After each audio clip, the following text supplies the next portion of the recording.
rights of this country, to ensure that they can dispense their duties judiciously, only upholding the rule of law. The Constitution is the bedrock upon which we stand, and we shall not allow anyone to erode that right that we have fought so hard. The Constitution of 2010 brought in a new era, a dispensation of justice, a dispensation where everyone is under one constitution and no one is above the law. So we stand for the rule of law. We stand to protect our constitution. We stand here on behalf of all the people of Kenya. My name is Faith of Diambo. I'm the Vice President of the Law Society of Kenya, and will be flagging off this Maandamano as one Law Society of Kenya. Asanteni. I now invite the President of the Law Society of Kenya to also address us. Karibu. And the advocates who have converged here, I am humbled by your presence here this morning. We have also been joined by senior counsel. We have the former Vice President of the Republic of Kenya, right behind me. He is a senior counsel and an advocate of the High Court of Kenya. We have seen Ms. Jan Mohammed, we have Professor Kibuta Kibwana, and other members of our council, and we are all here united in one creed, that this is a country that is governed by the rule of law. We are under the Constitution, and everyone is equal before the law. We are disturbed by utterances that are made by the President, day in, day out, in public gatherings, that imply that he is above the law. We are also disturbed when we see utterances made by another arm of government, that is Parliament, stating that it will ignore court orders and undertake public participation despite the court stopping the process of implementation of the Housing Fund Bill for 2023. Those actions by Parliament, we want to warn, if they are undertaken, would be an illegal venture. And we are going to initiate proceedings to surcharge anyone in Parliament who will authorize the public participation forums to proceed when there is a court order stopping that process, because that is illegal. They are not using their money, they are using taxpayers' money. And taxpayers' money cannot be used to propagate illegal activities. Second, the executive nor Parliament have no privilege to choose which orders to comply with and which one not to comply with. They are institutions that have been set up by our Constitution. And the Constitution demands, it does not plead with them, it demands that they must obey court orders. And so we are here united as a body of law, the old, the middle-aged, and the young, to say that the law society will not cower. The law society will not be intimidated. And when it comes to protection of the Constitution, protection of the rule of law, we are prepared to go to any length to protect the Constitution of Kenya. We are aware that the President has issued threats and has said that mambo ni matatu. We want to assure him that for all those options, we are prepared to take those options in defense of our Constitution. And so today, we meet here in public, and we are going to affirm our oath. We took an oath to defend the Constitution of Kenya. We took an oath to defend the independence of the judiciary. We took an oath to defend the administration of justice. And we are going to retake those oaths in public so that we can send an equivocal message to the executive and those in the executive that believe or are harboring false hope that the law society will cower or will be intimidated in the defense of the rule of law. That will be a clear message to all that as a country, we know the history. We know what happened in the years of dictatorship. And we said when we gave ourselves a constitution in 2010 that we are never going back there. And we know that in that process, there are those who lost lives. There are those that were detained. And in honor of their sacrifice, it is our duty and obligation to sustain this war, to sustain the quest for a country that everyone is below the law. So as we undertake this peaceful procession, it is not a contest between the Law Society of Kenya and the executive. It is a march in support of the statehood of the nation of Kenya, because Kenya cannot exist as a country if it is not ruled by the rule of law. So it is important, as we undertake this, for the public to understand and to join us in this, and to stand with us, and to stand with all Kenyans of goodwill, to say that if the president would want to say that as a Kenyan, he can choose which order of the court to obey or not, what makes it different from any other Kenyan from saying we are not going to obey those orders? The path that we have taken is a path that can only lead us to one result, and that is anarchy. And so it is upon all of us to come together and to say that this country is all we have. We will not go anywhere else if there is anarchy in this country. And it is important that the institutions that are under and set up under the Constitution are supported, that their authority is not undermined, and that they are allowed to discharge their constitutional functions. And that is not a request that we are going to make. It is an ask by the Constitution, and all we are saying is that that is what the Constitution of Kenya demands.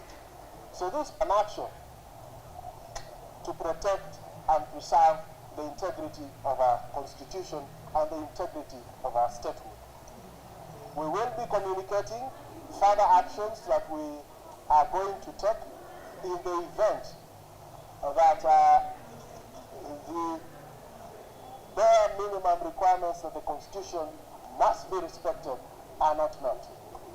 We are not going to lie down and watch this country slide into anarchy and into an era of imperial presidency. Important we highlight that as a country, we will not progress either economically, socially, or politically. We also want to take this opportunity to urge the judiciary to note that the Law Society stands together with them, or harassed to make decisions that are in favor of the judiciary. We ask them to make decisions only on the basis of the law and the Constitution. And for as long as they take that duty that they have been given under the Constitution and discharge it seriously, we will support them. As long as they are accountable in terms of how they exercise judicial authority, we will support them. And so we ask the judiciary to remain steadfast, to be emboldened, and to stay the course, and confine themselves to the four corners of the Constitution, despite the very blatant, brazen attacks that are being leveled against the judiciary. So with that, we are going to begin. As a law society, we respect seniority, and we know that those who have come forward with defending the Constitution, forward! Forward with defending the impunity, down! Down with dictatorship, down! Down with dictatorship, down! Our people united! Our people united!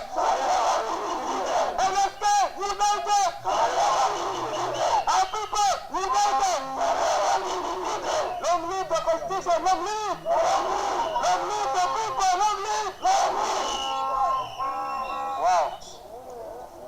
President Theory, I said it, and he has nothing more useful to add because he has laid it bare.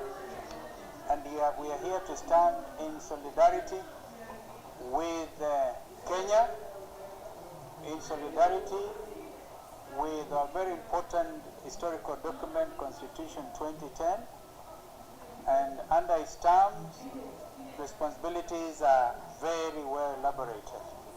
So if the executive chooses to cause aggression against our judges, and some of us have said it before, and I just want to thank President Theory for this very bold step, and to thank members of the Law Society, including members of the senior bar, led by Fredo Jambo, for the very clear position we have all taken.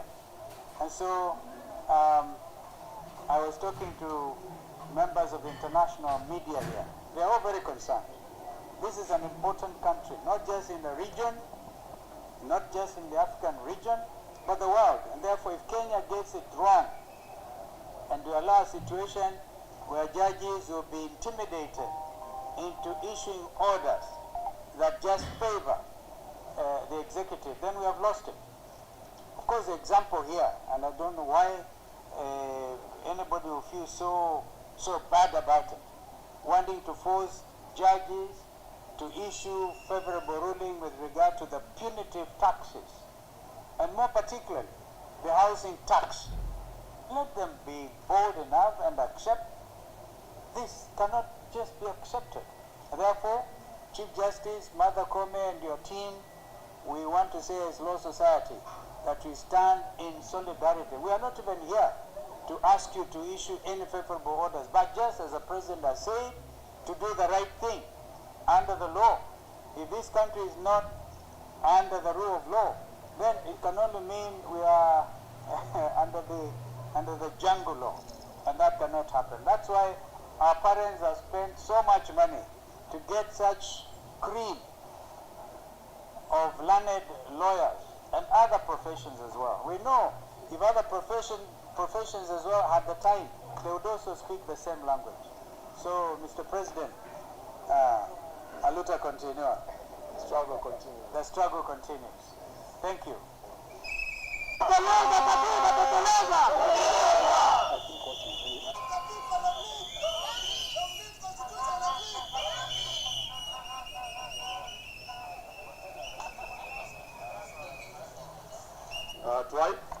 My name is Ramadan Abubakar and I'm the Vice President.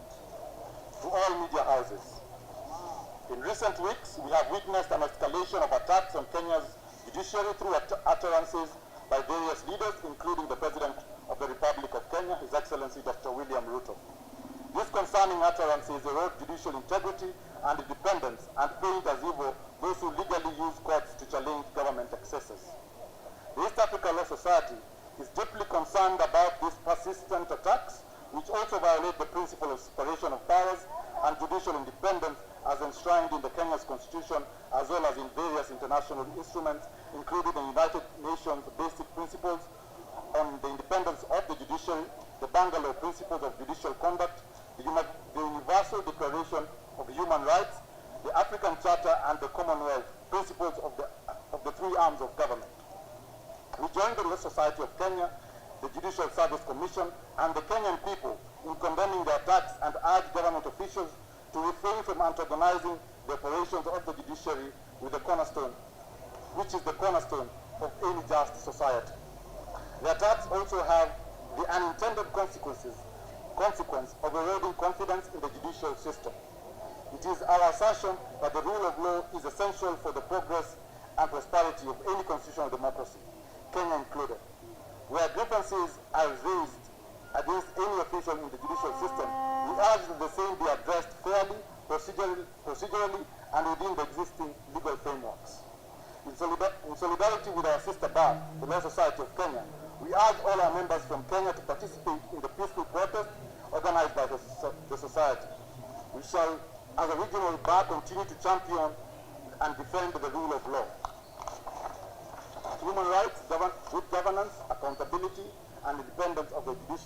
Kenya and across the East African region.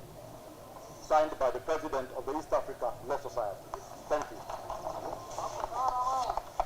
To Ben Sihanya, I'm an advocate and common law professor.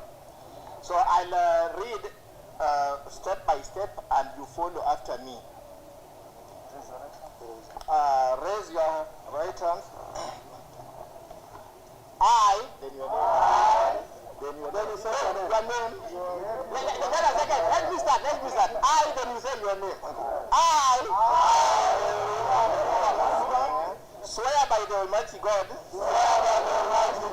that I will at all times uphold the rule of law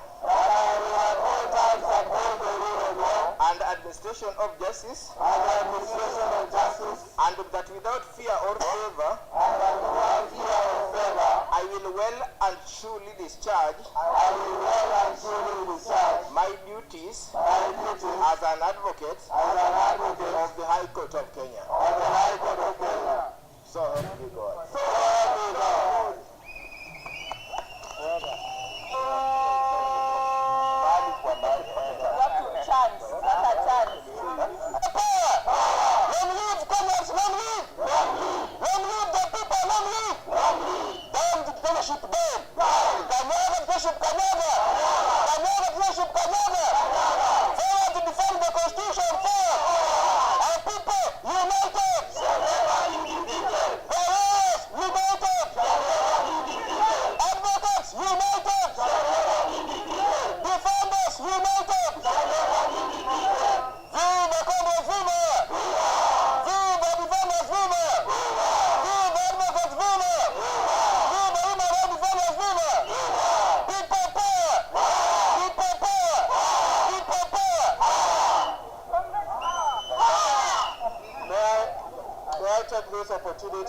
I'm so happy to be in this space where I can see very many young lawyers, advocates, who are saying that their country, our country, must stand for the rule of law, and that the judiciary must be respected and it must be allowed to do what the Constitution says it must do.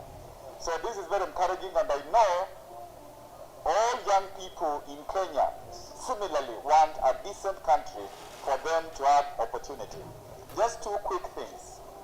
One, by law, the Law Society is mandated to advise the government on legal matters. So what the President and the Vice President and the leaders, what they are doing is completely within the law, and indeed, the only other person who is supposed to do that is the Attorney General. So this is a mandate that you are undertaking, and it is my wish that the President, Parliament, all these people will listen to you. And finally, the Constitution has three arms of government. That is the executive, that is the judiciary, the legislature.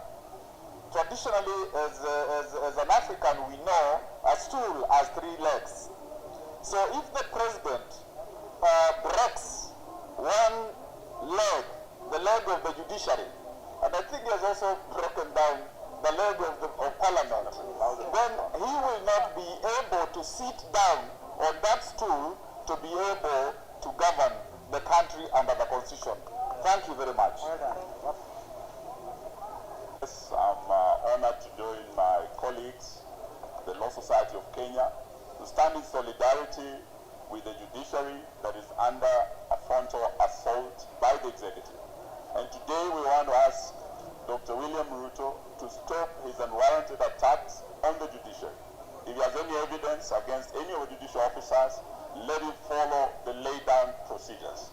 We would also not want to see this country slide back into dictatorship, into the Nyayo era, where we had an overbearing executive and a feeble judiciary, a feeble legislative arm. We say no to those Nyayo days, and anyone who wants to fight a Nyayo